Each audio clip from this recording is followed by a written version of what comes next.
Se você está por aqui, não se esqueça de se inscrever no canal. Aperte o sininho das notificações e nos siga em nossas redes sociais. E é claro, se você gostou, nos apoie deixando seu like. Isso nos ajuda bastante. Quando a lua cheia surge, a fome vem. O homem então desvanece e a besta aparece.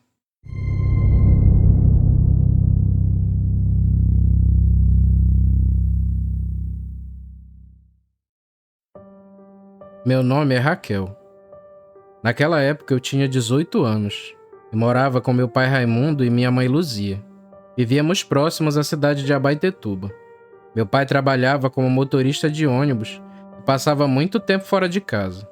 Então, geralmente, ficávamos só eu, minha mãe e nosso cachorro Paçoca. Minha avó costumava morar no outro lado da rua, um pouco mais pro início. Porém, infelizmente, ela tinha falecido alguns meses atrás devido a um problema de coração. E minha mãe ainda estava se recuperando dessa perda, pois ela e minha avó eram muito próximas. Eu estudava na cidade, e uma Kombi vinha nos buscar e nos trazer devido à distância. Aquela localidade onde eu morava não era bem o interior, pois haviam muitas casas e ruas, mas ficava bem distante do centro comercial, por assim dizer. Nessa época, me lembro que meu pai havia mudado a empresa de ônibus a qual trabalhava, e passou a vir para casa apenas 2 vezes na semana, e eu passei a vê-lo menos ainda. Certo dia, minha mãe me chamou para irmos até a casa que era de minha avó, para fazermos uma faxina. Quando estávamos lá, ela me falou que pretendia alugar aquela casa. Como estava vazia, a renda extra do aluguel seria muito bem-vinda. E eu concordei com ela. Colocamos uma placa de aluga-se na frente da casa e outra lá no início da rua, e ficamos aguardando alguém se interessar. Muitos dias tinham se passado. Era um sábado de manhã, e eu estava brincando com Paçoca quando ouvi alguém batendo palmas no portão de casa. Eu fui olhar e era um homem muito bonito. Ele me deu um bom dia e disse que estava interessado em alugar a casa. Eu chamei minha mãe e ela foi atendê-lo. Eles conversaram por um tempo e minha mãe me chamou para irmos mostrar a casa para o moço. Ele olhou os cômodos e parecia satisfeito. A casa já estava mobiliada e isso o agradou muito. Ele disse que ficaria com a casa e pagou o primeiro mês adiantado para minha mãe. No outro dia, o rapaz se mudou. Seu nome era Jorge. Ele disse que trabalhava como mecânico na cidade. E às vezes, quando vinha de seu trabalho no fim da tarde, e eu e minha mãe estávamos na varanda, ele parava para falar conosco. Ele era gentil, simpático e me tratava muito bem. A cada dia que se passava, quando eu ouvia, meu coração palpitava. E parecia até que tinham borboletas no meu estômago. Na minha cabeça, ele estava também se apaixonando por mim, mas ainda não tinha tido coragem de se declarar. Até o Paçoca, que não gostava de estranhos, gostava muito dele. E assim seguimos nossa rotina normalmente. Certa noite, eu estava na sala assistindo. Minha mãe já tinha ido se deitar e o Paçoca estava deitado do meu lado. De repente, meu cachorro se levantou e começou a latir em direção à porta. E eu ouvi que vários cachorros da rua também começaram a latir. Me levantei e fui até a janela. Abri e olhei lá fora. A rua estava muito escura, pois não tinham postes de iluminação. Observei aquele breu por algum tempo. Assim que minha vista foi se acostumando com o escuro, vi que do outro lado da rua tinha alguma coisa. Parecia um cachorro muito grande, mexendo no lixo. Assim que me notou, aquele bicho deu um rosnado bem alto.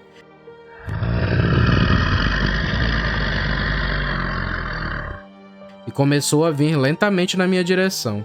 Eu me assustei e fechei a janela. Aquele som tinha sido assustador e eu me tremia toda. E até o Paçoca parou de latir e estava todo encolhido no canto da sala. No outro dia, contei para minha mãe o que tinha visto, mas ela não me deu atenção e disse que provavelmente eu tinha cochilado e sonhado. E o assunto se encerrou ali. O mês foi passando e como eu dormia tarde, reparei que ao menos uma vez na semana os cachorros da rua faziam aquela arruaça de latidos. Minha curiosidade foi só aumentando. Eu tinha que saber o que era aquilo, e isso foi se tornando quase que uma obsessão. Logo, Alguns rumores começaram. Um de nossos vizinhos disse que vinha de moto de uma festa de madrugada e viu um bicho parecido com um cachorro enorme na beira da estrada, e que aquilo até correu atrás de sua moto. As pessoas, em grande maioria, diziam que ele estava bêbado, e não acreditaram. Um tempo depois, seu Arnaldo, um senhor muito respeitado da comunidade, disse que viu o tal bicho, o olhando de dentro do mato quando ele estava indo para o trabalho de carro, às 4 da manhã. Daí em diante, houveram outros avistamentos daquela criatura, e os moradores mais velhos diziam que se tratava de um lobisomem.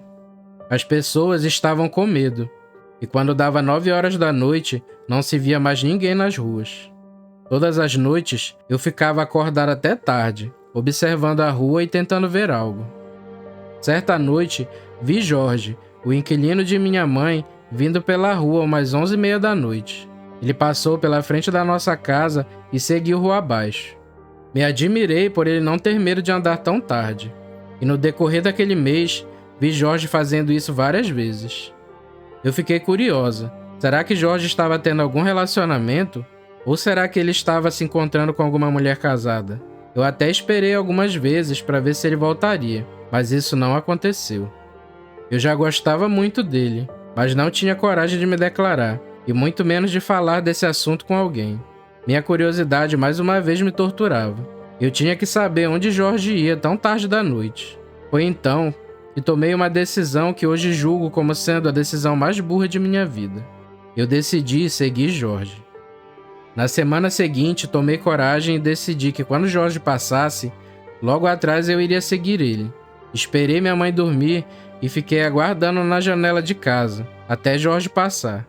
Então, depois das 23 horas, ele apareceu, fazendo o mesmo trajeto das semanas anteriores. Ele veio e começou a descer a rua. Eu abri a porta devagar para não fazer barulho. Deixei ele se afastar um pouco, para não perceber que eu estava seguindo. No final da rua tinha uma construção de uma casa. Era literalmente a última casa da rua, e ficava próxima a uma mata. E eu vi quando Jorge adentrou aquela construção. E eu fiquei sem entender porque ele estava naquele lugar isolado, e sendo tão tarde da noite. Eu já tinha chegado muito longe para voltar, então me aproximei da construção devagar para que ele não me notasse. Estava escuro, mas como a noite era de luar e a construção não tinha teto, tinha uma iluminação natural. Eu entrei olhando cada cômodo e procurando Jorge, mas eu não o vi. Até que ouvi um barulho nos fundos da construção, e por um buraco na parede, vi que Jorge fazia algo. Eu me aproximei e olhei. Ele começou a se despir, tirando a camisa e dobrou muito bem. Logo em seguida, tirou as calças e os sapatos, até ficar totalmente nu. Aquilo estava muito estranho, mas eu continuei observando. Eu vi que ele pegou um pedaço de madeira e envolveu em um pano, e mordeu.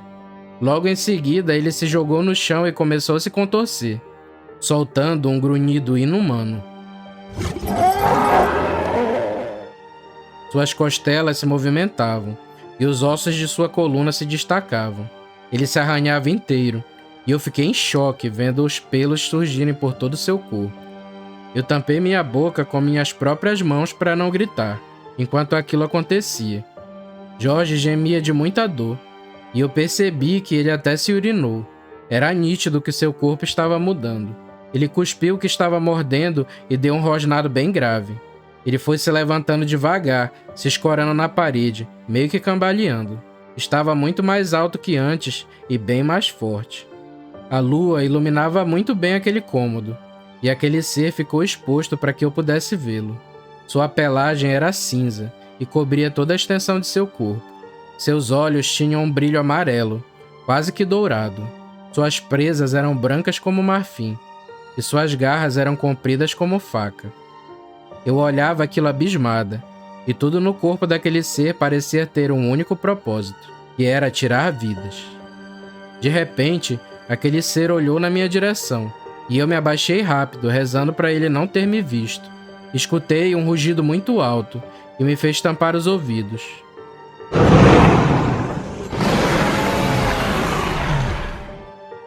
E quando olhei de novo, já estava sozinho naquela construção. Meu coração batia muito forte e eu não conseguia me recompor, mas criei coragem e voltei correndo para casa. sempre olhando à minha volta, com medo de dar de cara com aquele monstro. Graças a Deus consegui chegar bem em casa, e naquela noite não consegui dormir. O dia então amanheceu, e após pensar muito, eu decidi que não ia contar nada a ninguém, e achei melhor a partir dali evitar Jorge. Quando ele vinha falar conosco, eu sempre arrumava uma desculpa e entrava em casa. E se o via na rua, eu me escondia e esperava ele passar. Certo dia, minha mãe fez um bolo. Pediu que eu fosse até a casa de Jorge para levar um pedaço para ele. Eu me recusei, inventando uma desculpa, mas minha mãe insistiu muito e me mandou ir lá. Como estava de dia, eu pensei que poderia deixar na porta, já que naquele horário ele estaria trabalhando, e eu não iria ver ele. Para minha surpresa, quando cheguei na porta de Jorge e já estava colocando o bolo, ele abriu a porta. Eu tomei um susto e já estava indo embora. Então ele pediu para que eu entrasse, pois precisava conversar comigo. Ele insistiu e acabou me convencendo. Ele pediu para eu me sentar e eu estava tremendo de medo. Ele se aproximou e então disse: "Calma, eu não vou te machucar. Eu reparei que você tem me evitado. E eu sei o motivo." Quando ele disse aquilo, meu sangue gelou. E ele prosseguiu: "Eu sei que você estava na construção aquela noite e viu eu me tornando uma fera." Ele olhou para mim e eu sacudi a cabeça em sinal de afirmação. Mas ele prosseguiu: "Raquel, o que você fez foi muito perigoso. Quando eu me torno aquilo, perco o controle de minhas ações. Mas graças a Deus, naquela noite, quando eu senti o seu cheiro, eu ainda estava consciente e fugi. E quando perdi o controle, já estava bem longe." Ele perguntou se eu tinha contado a alguém, e eu disse que não. Então ele disse que, como eu já sabia de tudo, que guardasse segredo.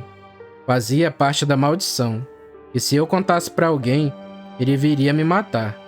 Ele continuou dizendo que quando alguém descobria e contava o seu segredo, era natural que ele matasse a pessoa, logo depois de se transformar na fera, e isso não dependia de sua vontade. Minha curiosidade venceu o meu medo, e eu perguntei como ele tinha se tornado aquilo. Ele abaixou a cabeça e disse que devido a uma série de escolhas ruins e a sua curiosidade, acabou ficando daquele jeito.